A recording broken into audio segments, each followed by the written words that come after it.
Marvadão, direto e reto em ritmo de stand-up. Hoje é dia 1º de abril, dia da mentira. Ontem foi 31 de março, considerado o dia da Revolução, março de 1964. Muitos dizem que é o verdadeiro dia da mentira. Está aqui, fim do dia da mentira. Foi o dia da mentira, data do golpe militar de 64 em disputa ideológica. Tem aqui uma página sobre isso, com fotos da época e tudo mais. Será que foi o dia da mentira no dia 31 de março? Que ontem ninguém comemorou direito, nem protestou contra, tá todo mundo na muda? Olha, se fosse mentira, não teria durado 21 anos. 21 anos de 64 a 85, onde houve uma série de coisas que não tinha muito a ver com democracia. Vocês vão ver. Vou ter um pouco de honestidade intelectual para chegar a essa conclusão. Agora, até pouco tempo, durou muito, e até pouco tempo agora ainda temos reflexos disso. Alguém perdeu a eleição para as eleições diretas, não ficou satisfeito e queria dar um golpe no país para ficar no poder. Traduzindo é isso, tudo o resto é churumelas. Tudo o resto é churumelas. Houve uma tentativa de golpe que ainda está em análise, piriri, pororó, e chuva de pó, e grão de bico e poropopó. É o marvadão direto e reto. Então, até agora ainda está essa complicação por causa da Revolução de Março de 1964, que tentaram uma reedição agora meio feito nas coxas, como diz. Uma tentativa incompetente. Os de março de 1964, os generais da época eram muito mais competentes, tão competentes que nunca foram protestados, nunca foram processados, ninguém foi preso por causa disso. Já os generais pijama de hoje em dia, que estavam no poder por ali, tentaram um golpezinho de Araque que não deu certo. Não deu certo e pode ser que eles vão para a prisão agora, ao contrário dos outros. Então, um golpe incompetente. Então, houve de fato uma tentativa e a Revolução de Março continua ainda na memória de muitas pessoas. E até uma piada. Tinha até uma piada. Isso prova se agora esses generais que tentaram um golpe de Araque não conseguiram, pode ser preso, prova que a nossa democracia, bem ou mal, evoluiu. Nosso regime melhorou ao longo dos tempos, porque na época nada correu solto, correu solto. E até uma piada na época, dos anos 60, início de 60, que general é como macarrão. Só é duro enquanto não entra na panela. Entrou na panela, já estou no sistema, tô aí, se acostuma com o poder. Isso é uma piada. Alguém já disse esses dias para mim, Marvadão, a ditadura não foi ditadura, foi uma dita mole. Uma dita mole. Foi mesmo? Será? Será? Pergunta para quem foi torturado na época. Pergunta para as famílias que perderam entes queridos. Pergunta para aqueles que foram torturados, né? Aqueles que perderam direitos políticos, perderam as liberdades individuais, tiveram que ser exilados. Pergunta para aqueles que foram caçados. Pergunta para aqueles que foram perseguidos pelo regime de uma maneira injusta e cruel. Pergunta para ele se foi, de fato, uma dita mole. Dita mole. Será mesmo que foi uma dita mole? Quem passou por aqueles anos e tentou enfrentar aquela ditadura, que era uma ditadura militar, não tem outra palavra. Então, pergunta para eles para ver se foi uma dita mole ou foi uma ditadura. Vamos mudar um pouquinho aqui. Eu vou pegar atos institucionais. A base jurídica, entre aspas, da revolução, chamava de revolução, mas foi golpe ou não foi golpe? Bom, daquele sistema que se implantou no Brasil em 1964, era todo ele calcado em atos institucionais. Eu acho que foram os 17 atos. Quem duvida que foi uma ditadura, dá uma lidinha. Entra aqui no Google, como entrei atos institucionais. Dá uma lidinha no teor desses atos, dá uma lidinha e vai ver que tipo de regime foi implantado aqui. Se foi ou não foi uma ditadura militar. Os atos institucionais, está aqui, foram normas jurídicas excepcionais que suplantavam quaisquer outras, inclusive a Constituição, que foram editadas pelos comandantes das Forças Armadas ou pelo presidente da República durante o regime militar de 1964 e 1985.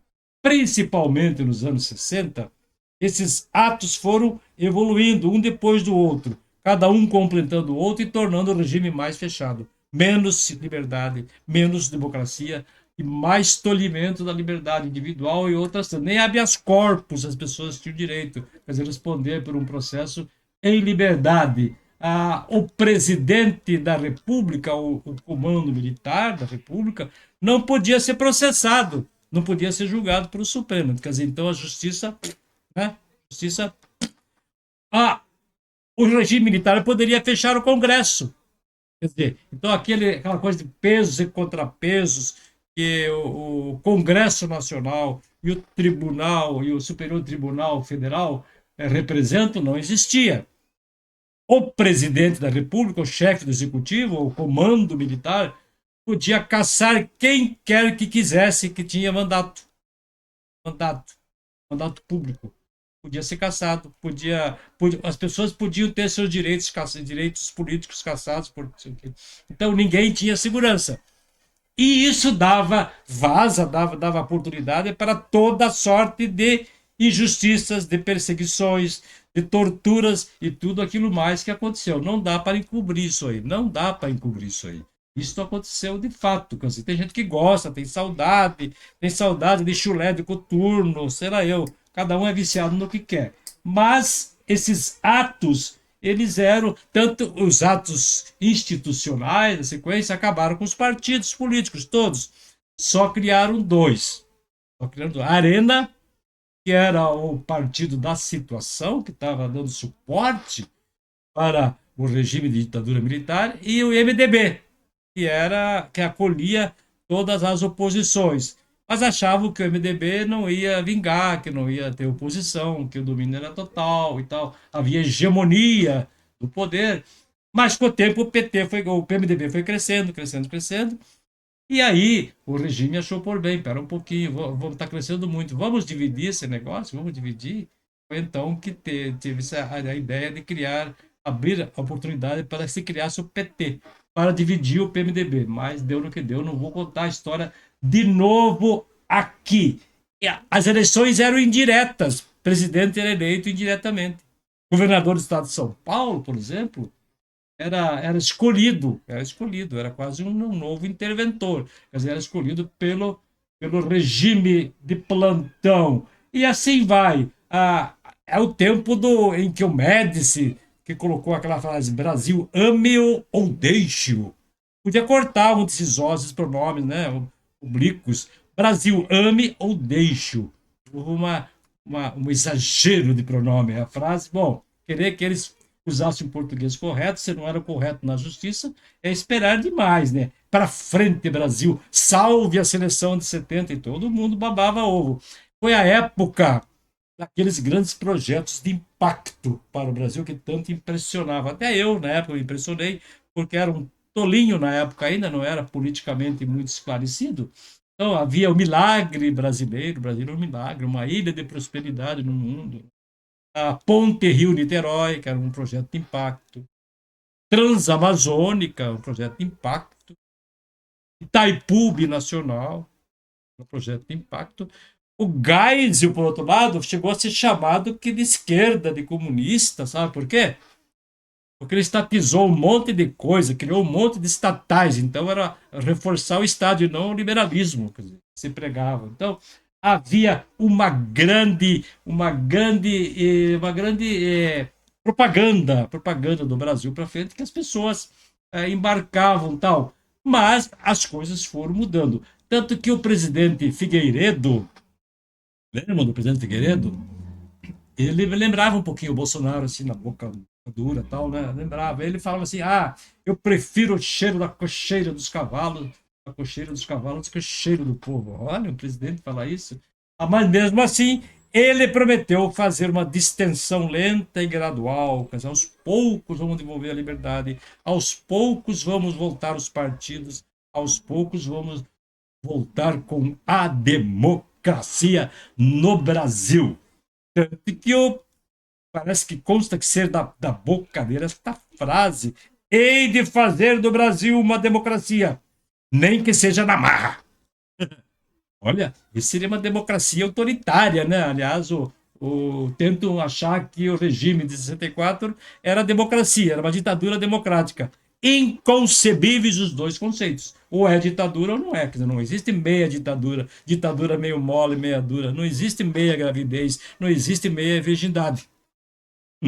Então, questão de lógica, questão de lógica. Eu estou olhando algumas coisas aqui, gente. Então, o Figueiredo achava que ele teria que voltar à democracia lenta e gradualmente, porque o regime já não se sustentava, porque vai caindo o prestígio, vai caindo, não deu muito certo muita coisa e tal. As pessoas têm saudade hoje, mas é bom reler a história para saber.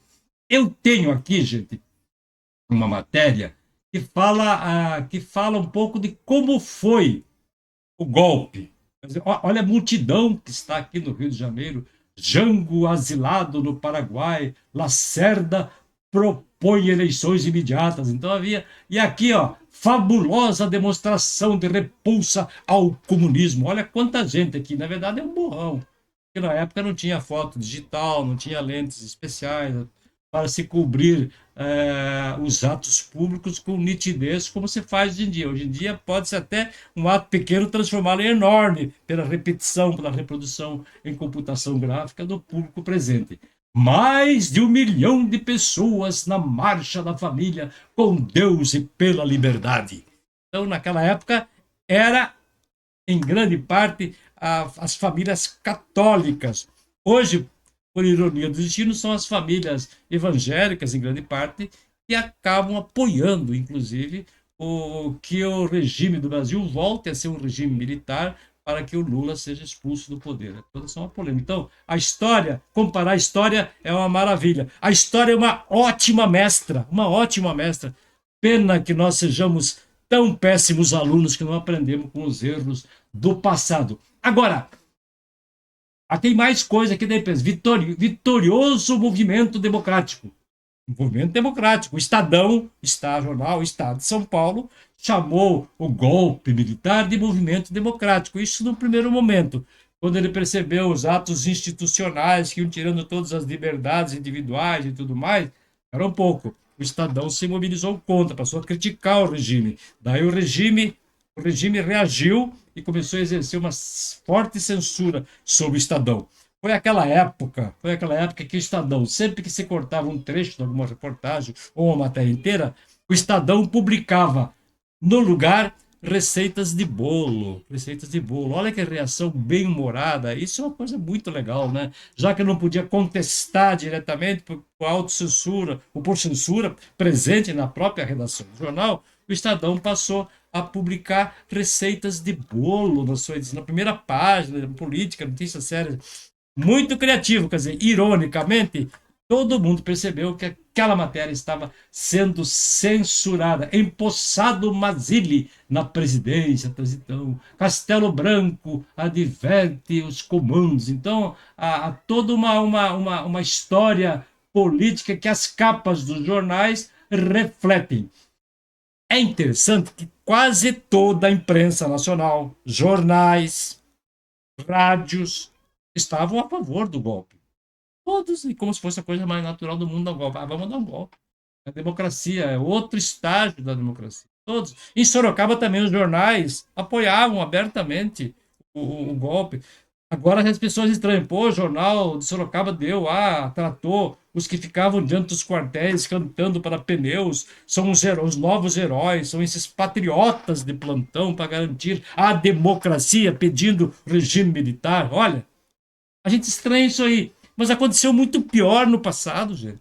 Muito pior.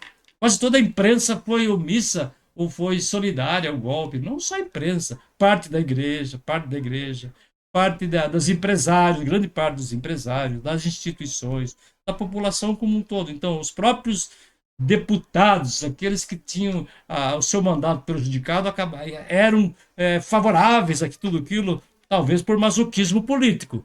Só pode ser. Em Sorocaba, é bom que se diga, eu vivi isso, eu participei disso, Cruzeiro do Sul, Diário de Sorocaba, Folha Popular e outros veículos, quando acontecia o aniversário da Revolução de Março, 64, data do aniversário, faziam edições volumosas com cadernos especiais, todas mensagens de apreço, de parabenizando o regime militar que devolveu a democracia, acabou com o comunismo, quer dizer, a redentora. Então, ganhavam dinheiro em cima das instituições, anunciavam, as empresas, as indústrias, pessoas físicas, políticos, todos parabenizavam com tudo aquilo que estava acontecendo, como se fosse a coisa mais natural do mundo. Então, a imprensa foi totalmente favorável. A igreja de Sorocaba era favorável, boa parte, a igreja católica. Rezava terço na catedral para acabar com o comunismo. Havia alguns movimentos que não eram assim, quer dizer, ali ao lado da catedral, tinha um predinho ali que era teatro, que era um órgão da igreja, ali tinha muitas organizações de juventude operária, juventude universitária, que eram contra realmente o regime militar e defendiam vamos dizer assim, a ideologia social da igreja, a parte de combate à ditadura e defendia os mais pobres. Tal. Isso vinha desde as comunidades de base e tudo bom. Então, gente, o que eu quero dizer é o seguinte: os jornais da época de Sorocaba apoiaram muito, toda Sorocaba quase apoiou muito. Então, não vamos nos iludir, quer dizer, agora, diante do que já aconteceu, o que está acontecendo agora é pinto, é quase nada, é quase nada. Ainda que a tentativa de golpe tenha sido pífia, mal planejada, amadora, até para não prestar tem que ser bom. Até para ser ditador tem que ser bom. Até para dar o golpe de Estado precisa ter competência. Competência. E a dizer que a voz do povo é a voz de Deus, eu já expliquei isso aí. Eu não sei não. Eu não tenho a mínima convicção disso. A voz do povo é movediça e levada porque o povo adora um regime forte, um regime que bate, que faz e acontece, que promete tudo. Então, é o Marvadão completando um pouco a matéria que fiz anteontem, o vídeo que fiz anteontem, falando da minha experiência como jornalista, como cidadão, como jovem, como adolescente, no tempo dos anos 60 e um pouco adiante. Então, a história precisa ser revista e ser, sobretudo, reestudada. Basta ver os fatos, sobretudo os atos institucionais, que vão de 1 a 17. O ato número 5 foi o mais tenebroso, quer dizer, realmente acabou com todos os direitos individuais que vinha acumulando, os direitos individuais, políticos, de cidadania. Quer dizer, então, era pura ditadura que as pessoas acham que era normal. Este é o Brasil que vai para frente. Ho, ho, ho. Feliz dia da mentira para todos nós. Então, né? Fazer o quê?